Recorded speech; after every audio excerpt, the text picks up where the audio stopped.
আমরা রাজপথ ছেড়ে দেই, তাহলে এই দেশ আগামী 100 বছরের জন্য পরাধীন হয়ে যাবে। আজ যদি বিএনপির নেতাকর্মীরা, আজ যদি গণতন্ত্রে বিশ্বাসী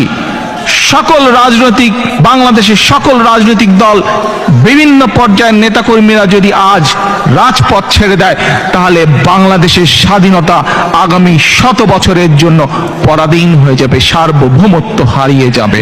কাজেই আজ সিদ্ধান্ত নিতে হবে, দেশ বিএনপির যা একা নয়, দেশ সমগ্র বাংলাদেশের মানুষকে আজ উজ্জীবিত করতে হবে, সমগ্র বাংলাদেশের মানুষকে আজ বের করে নিয়ে আসতে হবে, নেতৃত্ব দিতে হবে বিএনপিকে। কারণ বাংলাদেশের মানুষ দেখেছে এই দেশে বহুদলীয় গণতন্ত্র বিএনপি করেছে।